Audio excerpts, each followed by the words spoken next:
हे पितरांनो तुम्हाला नमस्कार करतो. ओम श्री गणेश देवताय नमः.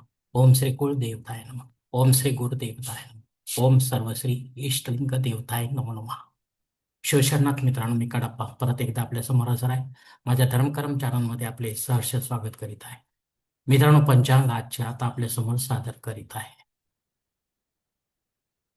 मित्रांनो, आज सोमवार दिनांक 1 जून 2026, शालिवान शके 1948, संवत्सर पराभव, आयन उत्तर, ऋतू ग्रीष्म, मास अधिक ज्येष्ठ, पक्ष कृष्ण. तिथी मित्रांनो आजची प्रतिपदा तिथी आहे. सायंकाळी 4:38 द्वितीया तिथीला सुरुवात होईल. वार सोमवार आहे. नक्षत्र मित्रांनो ज्येष्ठा नक्षत्र आहे. रात्री 7:09 मूळ नक्षत्राला सुरुवात होईल. योग मित्रांनो सिद्ध योग आहे. सकाळी 6:19 साध्य योगाला सुरुवात होईल. करण मित्रांनो कौलव करण आहे. सायंकाळी 4:38 तैतील करणाला सुरुवात होईल आणि उद्या पहाटे 5:50 गरज करणाला सुरुवात होईल. मित्रांनो, प्रमुख ग्रहांची राशी स्थिती पहाटे 5:30 अशी असणार आहे. सूर्य वृषभ राशीत असेल, चंद्र वृश्चिक राशीत, गुरु मिथुन राशीत, तर शनिदेव मीन राशीत असणार आहे. मित्रांनो, सध्या चंद्र राशीनुसार कुंभ, मीन व मेष या 3 राशींना 7.5 सुरू आहे. या राशींच्या जातकांना 7.5चा त्रास होत असेल तर त्यांनी कृपया आपल्या जवळच्या ज्योतिषाकडे जाऊन आपली कुंडलीमध्ये, जन्मकुंडलीमध्ये शनी देवतेची पोझिशन तपासून पाहावी. ती जर अशुभ असेल तर आपल्याला नक्कीच शनी देवतेची धार्मिक सेवा करावी लागणार आहे. अन्यथा अशी सेवा करण्याची गरज राहणार नाही. मित्रांनो, मुंबई भागातील सूर्योदय असते याप्रमाणे. सूर्योदय सकाळी 6:02 असेल तर सूर्यास्त सायंकाळी 7:11 असणार आहे. मित्रांनो, गोचर ग्रहांमध्ये गुरु आपली राशी बदलत आहे. मिथुन राशीतून तो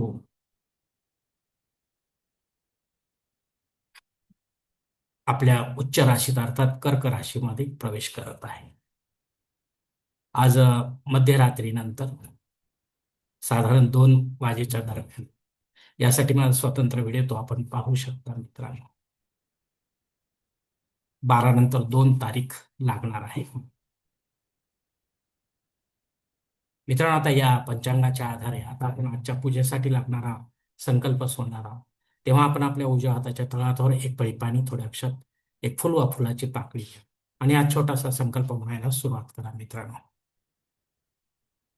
हरोम शिव शिव शंभो राज्ञय प्रवर्तमान सत्य प्रमाण द्वितीय परार्धे श्वेतवराह कल्पे वैवस्वत मन्वंतरे कलियुगे प्रथम पाते जम्बूद्वीपे भरतवर्षे भरतखंडे मेरो दक्षिण दिग्भागे महाराष्ट्र देशे व्यावहारिक चांद्रमाने शालिवान शके 1948 प्रभवादी षष्टी संवत्सरामध्ये पराभव नाम संवत्सरायणे ग्रीष्म ऋतू अधिक ज्येष्ठ मासिक कृष्ण पक्षे इंदू वासरे ज्येष्ठा नक्षत्रे सिद्ध योगे सकाळी 6:19 सात योगे कौलव करणे प्रतिपदा शुभतिथ वीरगोत्रात उत्पन्न मे कडप्पा मोहपात दुरित क्षय द्वारा श्री पार्वती पती परमेश्वर पित्यर्थ विधिवत नित्य देवपूजा एवं इष्टलिंग पूजा करिष्ये.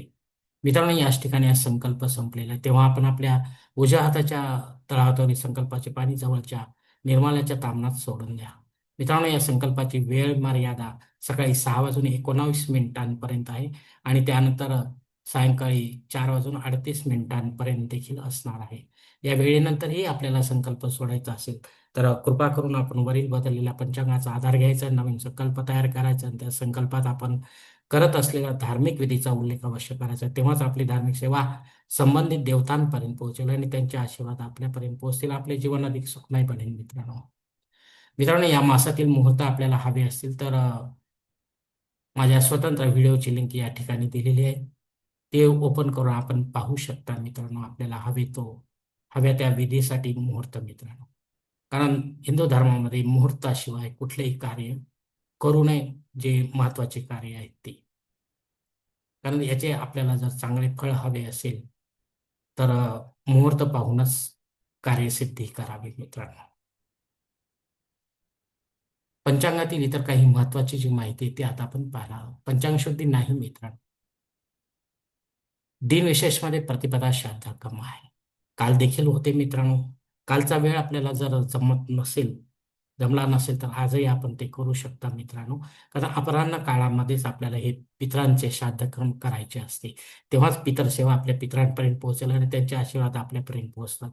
आपले जीवन अधिक सुखमय बनते मित्रांनो. या तिथीवर जर आपल्याशी संबंधित किंवा आपल्यावर अवलंबून असलेल्या नात्यामध्ये कोणी सोडून आपल्याला परलोकात निघून गेले असेल तर त्यांच्या नावाने पिंडदान युक्त किंवा पिंडदान रहित असे श्राद्धकर्म करणे गरजेचे आहे. घरी करा किंवा तीर्थक्षेत्री करा, पण विधिवत करा आणि पंडिताच्या माध्यमातून करा. अग्निपूर्तीवर हजर आहे, त्यामुळे आपल्याला नव्याने काही होम यज्ञ या कर्मकांड छोटे असो वा मोठे सुरू करायचे असेल तर अवश्य सुरू करू शकता, पण पुढे जाऊन ते बंद पडतील तर त्याचा दोष देखील आपल्याला लागू शकतो मित्रांनो. राहू काळ सकाळी 7:30 ते 9 वाजेपर्यंत. या दीड तासाच्या काळात राहू अत्यंत प्रभावी असल्यामुळे आपण शक्यतो यामध्ये नव्याने काही विशेष किंवा महत्वाची कामे करू नका. रेग्युलर जी कामे तेच होऊ द्या मित्रांनो. अन्यथा आपल्याला अपयश येण्याची शक्यता राहते मित्रांनो. मित्रांनो, आजच्या पंचांगातील टीप अशी आहे की अशौच नियमांचे पालन करण्यासाठी आपल्या वास्तूतील देवघराला पडदा जरूर असावा. जर पडदा नसेल आणि स्वतंत्र जागा देवघरासाठी असेल तर ती बंदिस्त असावी. त्याला अं, कुठल्याही प्रकारचा दरवाजा वगैरे लावण्याची व्यवस्था असावी, जेणेकरून आगंतुकांचे जे काही नजर आहे ती देवघरावर पडू नये. कारण प्रत्येक जणांचे आपण सांगू शकत नाही कोण त्यामध्ये अशौच कोणाला आलेले असेल तर ते सांगता येत नाही मित्रांनो.